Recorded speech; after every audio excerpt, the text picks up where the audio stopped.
Alright, what's going on everybody? So today I'm going to be doing a little bit of a different video for you guys. I'm actually going to be sharing with you guys the program that I've been running for the past few months and kind of give you guys a little bit of insight as to what I've been doing to go about my strength training. For those of you who follow me already know that I run a program called Wendler's 531, which is a powerlifting based program that was created by Wendler himself. Very prominent name in the powerlifting industry. If you guys don't know who he is, this is him right here. And of course, he is very well known for this powerlifting program that he created, Wendler's 531. If you guys want to learn a little bit more about the program and kind of go more in depth as to what it's about, you can read his book, 531, The Simplest and Most Effective Training System for Raw Strength. If you already had your mindset on starting this program and you are interested in doing this, very important thing to keep in mind is that, especially if you're just starting out into powerlifting, is to start light. The whole point that Wendler is trying to make by saying that you should start light is to ensure that you make slow but constant progression. To break down the program real quick, it revolves around 4 of the main movements: the squat, the bench, the deadlift, and overhead press. And it's a 4-day split, obviously. The way you split it doesn't really matter. For what I'm doing personally, I've been doing Monday, Tuesday, Wednesday, Thursday, and then Friday maybe I'll do like arms or something, I don't know. As long as you know what you're capable of doing and you know that maybe you squatted one day and the next day you're just so tired that you don't want to bench or do any other workout, take the rest day and then go again the following day.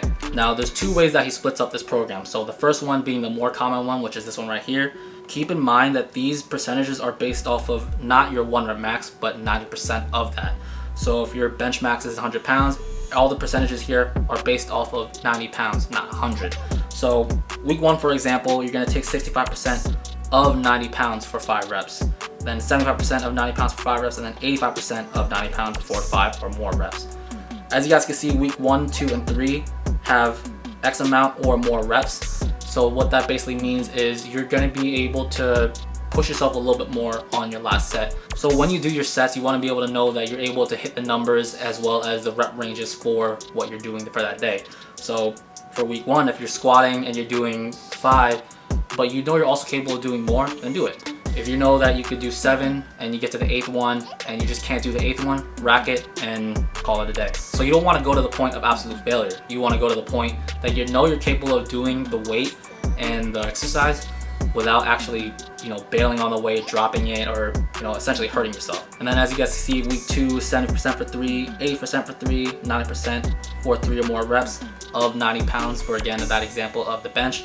And then week 3 will be 75% for 5, 85% for 3, and then 95% for 1 or more.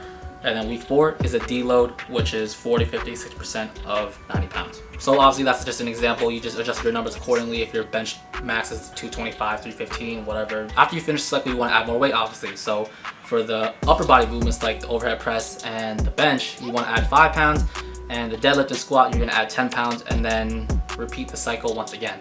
You add those numbers to your overall max, so your 1 rep max, not your 90%. So that's the main breakdown of the program itself. There's also a little bit more to it, like the accessories. Just to name a few of them, there's one called Boring But Big, which is essentially saying that if you're doing squats, that you do 531 and then 5 sets of 10. If you're benching, you do 531 or 5 sets of 10 after that. It's kind of boring in the sense that you're only doing the same workout and calling it a day, but obviously it gets you big, hence Boring But Big. There's also another one called I'm Not Doing Jack Shit, which is, as it sounds, you're basically doing 531 and then calling it a day. I have to say though that if you are doing that, it should be at a point that you have a period of time that you can work out, but it's a limited window.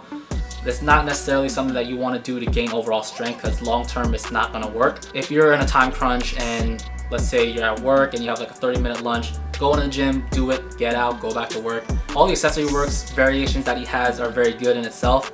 He also has other ones. Again, if you're interested and want to know more about them, read his book. The accessories that I do are a little bit different. I'm revolving it around Olympic movements in particular. I was a sprinter on the track and field team and we did power cleans a lot. That's kind of where I was first introduced to doing Olympic movements is in college. Our coaches introduced us into power cleans particularly because it definitely helps with reaction time as well as explosiveness.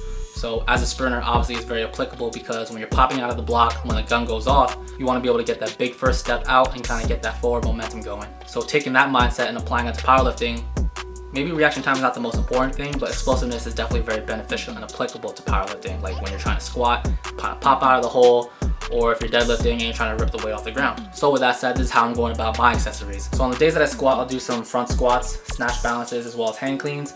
The days that I bench, I'll do some close grip bench, split jerks, and then snatch grip behind the neck overhead press.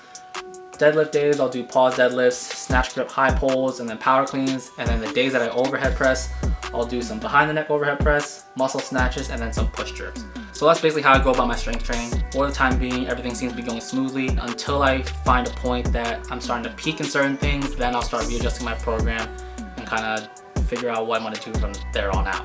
But again, everything seems to be moving really well, so I don't see myself changing the program anytime soon. If anything, I think I might change it to doing some boring but big, and then adding maybe 2 or 3 Olympic lifts to that.